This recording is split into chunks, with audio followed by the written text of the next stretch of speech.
Jeffrey Purtee. Never too late. Never too late, Jeffrey Purtee.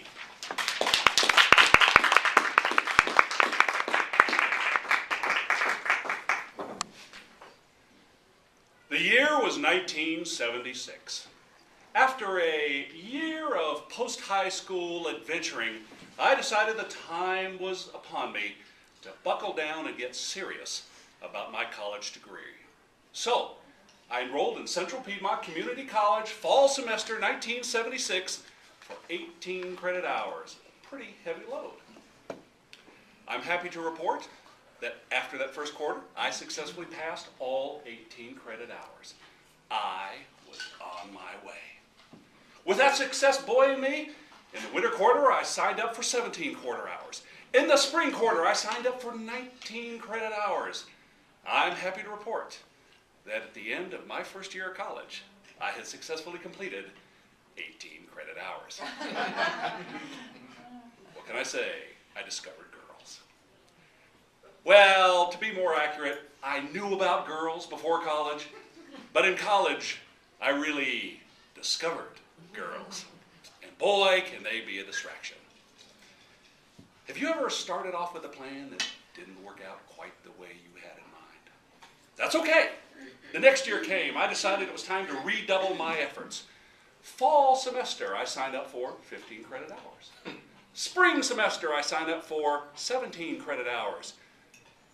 Winter semester, another 15 credit hours. By the end of my second year of college, I had successfully completed 18 credit hours.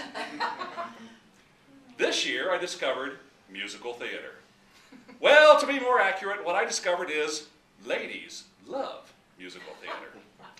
And the ladies who love musical theater outnumber guys who love musical theater by approximately infinity to 1.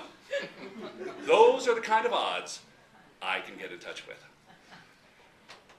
So, I found myself auditioning for and occasionally getting every musical theater part that I could. Oklahoma, where the wind comes sweeping down the plain. What a day this has been. What a rare mood I'm in. Why, it's almost like being in love. I'm getting married in the morning. Ding dong, the bells are gonna chime. And of course, the role that so perfectly encapsulated my start to college. Well, you got trouble, my friends. Hey, you got trouble right here in River City. This was not working out too well. I decided what I needed was a change in venue. For a couple of years of doing such other things like working for a living, I also did some research, and what I decided was I needed a move clear across the country. The Valley of the Sun, Phoenix, Arizona, Arizona State University, here I come. I went across the country and immediately got a job as a purchasing agent at Arizona State University, Saga Foods, which had the concession at the time. They had a fabulous program. If you worked at Saga Foods full-time, they would allow you to sign up for up to 9 credit hours each semester, free. Well, taking heavy loads of college classes clearly had not worked well. 9 credit hours, I'm thinking, this is the way to go. I worked for Saga Foods for 2 full years. I took full advantage of their educational opportunity.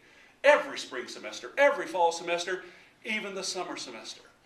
And I'm happy to report that after 2 years at Arizona State University in the Valley of the Sun, I had accumulated 18 credit hours.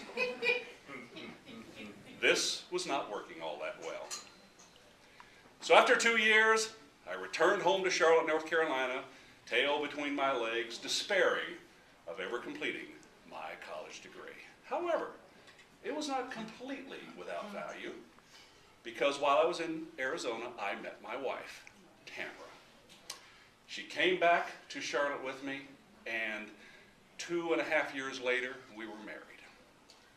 Therein comes the rest of my story. It was 1984 now.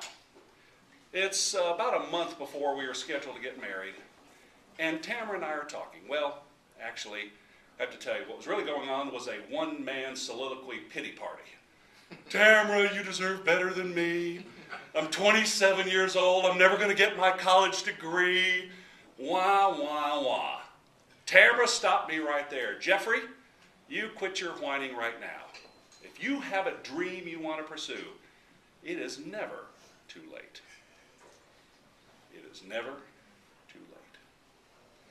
Now I wish, as I look back, that I could report to you that lightning struck, the earth moved, and I felt the voice of the heavens come down and say, Jeffrey, this is the voice of wisdom.